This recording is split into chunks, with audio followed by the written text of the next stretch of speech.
Hai anak-anak, kembali kita berjumpa lagi di pelajaran tematik tema 1, subtema 2, pembelajaran 5 dan 6. Hari ini kita akan belajar tentang alasan kenapa kita harus saling menghargai perbedaan. Untuk alasan yang pertama, sebagai ungkapan syukur kepada Tuhan. Alasan yang kedua, dapat membangun persatuan dan kesatuan di masyarakat. Yang ketiga, supaya hidup rukun dan damai.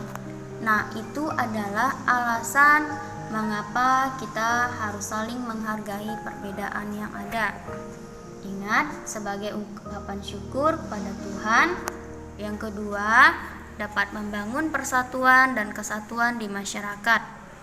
Yang ketiga, supaya hidup rukun dan damai satu sama lain. Nah, manfaat apa yang kita rasakan jika kita hidup rukun? Manfaat apa yang kita rasakan jika kita hidup rukun satu sama lain?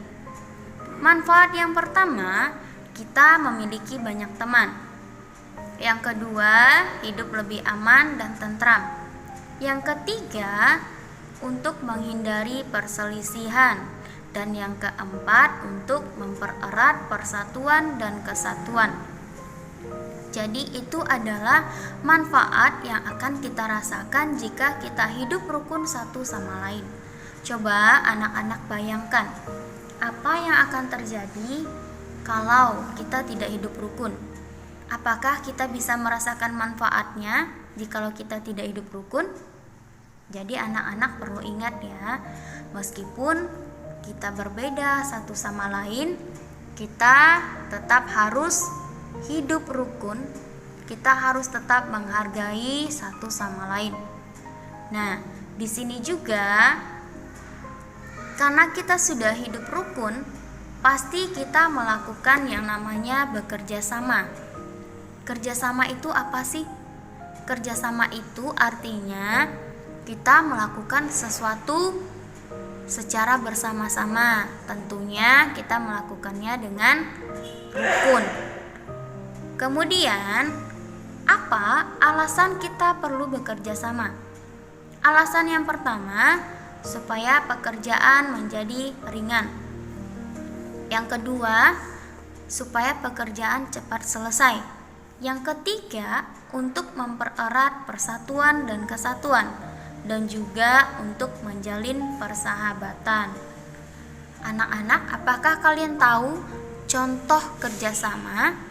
Misalnya nih, kerjasama dalam piket kelas, kerjasama di rumah, membersihkan tempat tidur, kemudian kerjasama membersihkan lingkungan sekolah. Nah, itu adalah contoh kerjasama. Tapi jikalau anak-anak diberi tugas atau pekerjaan dan tugas itu kalian selesaikan sendiri, bagaimana rasanya?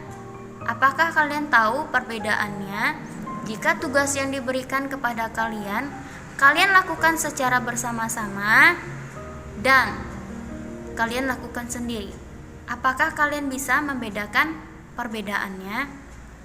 Oke, tentunya pekerjaan yang kita kerjakan sendiri akan terasa lebih berat, dan pekerjaan yang kita kerjakan secara bersama-sama itu akan terasa lebih ringan.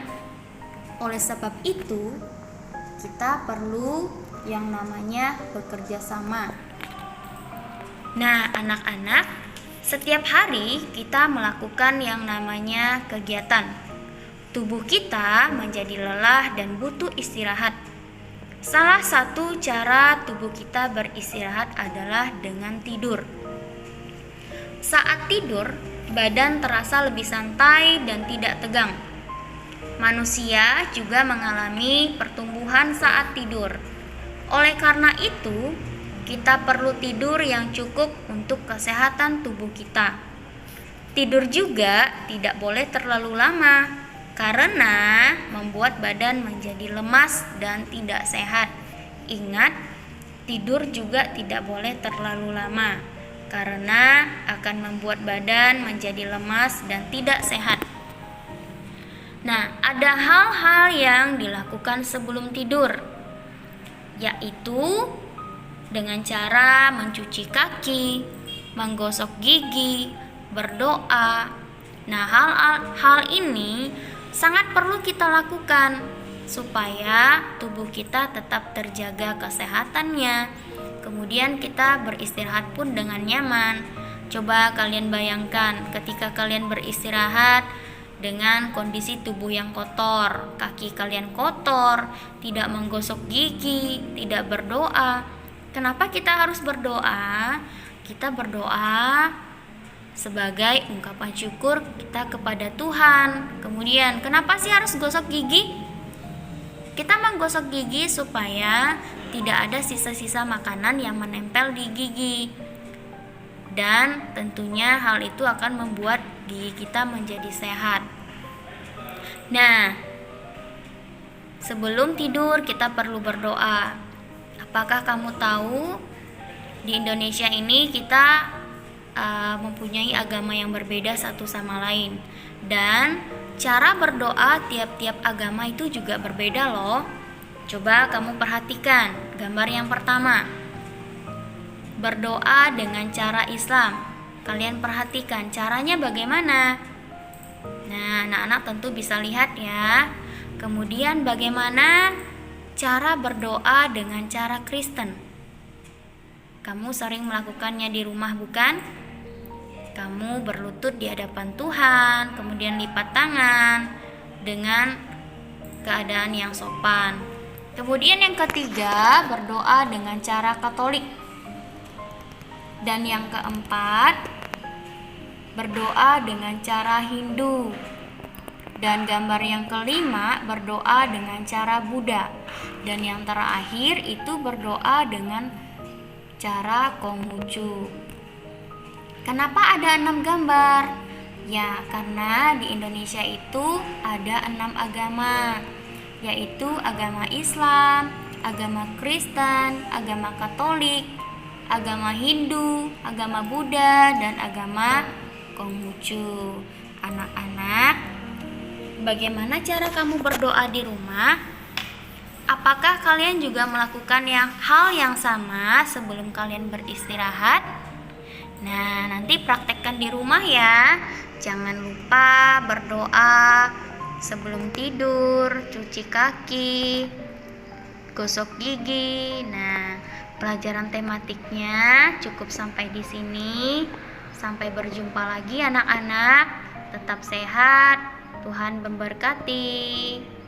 Dah.